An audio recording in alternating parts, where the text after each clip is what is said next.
On March 25th, 2020, Grant wrote, "Good morning. I hope you guys have been having a good time. I miss her terribly. I really don't want this to come off to you poorly. There is no angle here. Not trying to manipulate anything. I know you have a lot of stress, and I really don't want to add to that.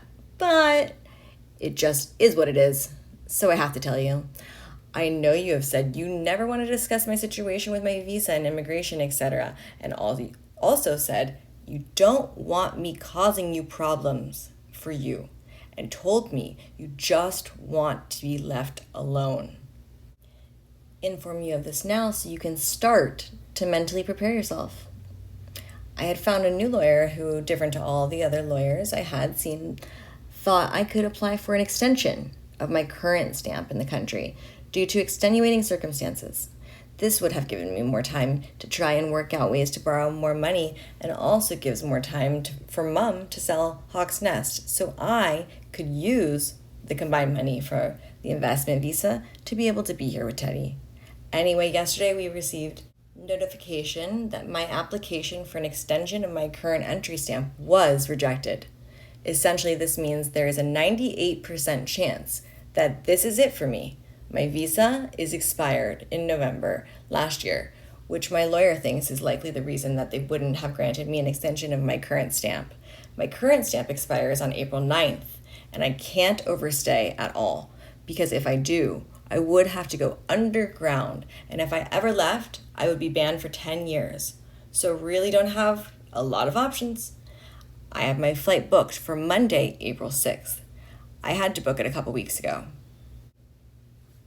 Grant then sent me his flight that he just referred to, showing that he is in fact leaving the country on April 6th of 2020, flying from Miami to Sydney. He paid over $2,280 for this flight and never boarded it. When Grant hand-delivered the letter to me pleading for me to marry him so he could avoid deportation, he claimed he was unaware of the urgency of the matter. He wanted for me to say, "How high?" when he said jump. He wanted for me to obey his commands. But Grant actually was aware of the status of his deportation and his immigration status all the way since 2018, as you can see in this letter. On August 9th, 2018, Grant Lippman wrote, "Hello, my name is Grant Lippman. I am interested in seeking representation. I am Diversity Visa 2019 selectee, and I am currently in the United States on a B1 visa and wanted to see if it was possible to proceed via an adjustment of status. Some information below may help in your decisions. Answers. My passport number is, my current entry stamp expires October 26, 2018. My B1, B2 visa expires November 2019. I am an Australian citizen. I have a 4-year-old daughter, which was born in the United States and lives in the United States, who has an American mother in which I am on good terms with, but we are not together, nor do we wish to marry. I have not submitted my DS-260. I work as the general manager for a Bermuda-based company that owns a private yacht which employs 11 full-time staff. The yacht is permanently cruising the world, usually with me on board with the crew.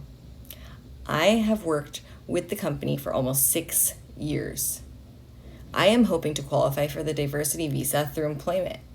I left high school in year 12 prior to graduation. Never graduated, but claims he not only graduated, that he went to college. But continued my studies and gained access to university through other channels, but I never completed my final year of study.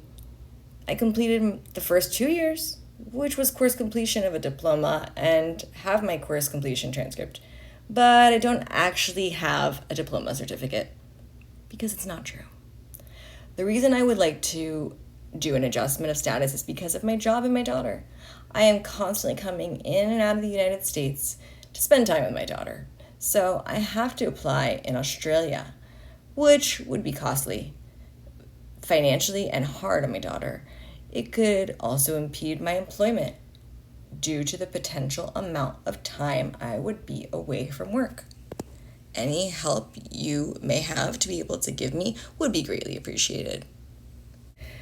This is just a document showing the name of the company that Grant was referring to that he works for, called Pink Sands Holdings, Ltd. It's actually Renaissance Hedge Fund, and the owner of the hedge fund is the 23rd richest billionaire in the United States. I can show the courts the police record, the COSA sponsor I had because of finding out you were living a lie all alongside being a father and never hear. The horrific text messages and the letters and emails you've written to me. You never, ever wanted to marry me for papers until this December in Australia. You never wanted off the boat.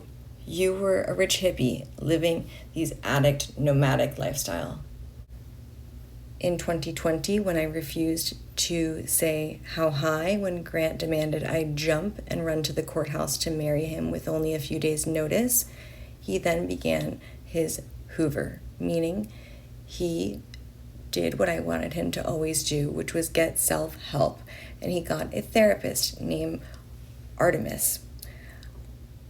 During the Guardian ad litem's time investigating, so-called investigating, she interviewed Grant's therapist from 2020, and she states Grant used his available resources to overcome father's hardship, to include when father researched and found attorneys that helped, rather than remaining paralyzed by grief.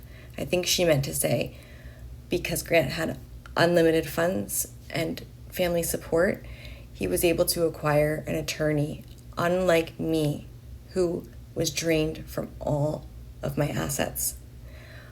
And I think she means to state, as far as resources, that he was capable of finding a woman who was willing to accept money to marry him. Next, she says, at the time, as father states, father not only lost minor child, but father simultaneously lost his job and more. Father was in jeopardy of being deported from the United States without first locating minor child and establishing his rights. Father endured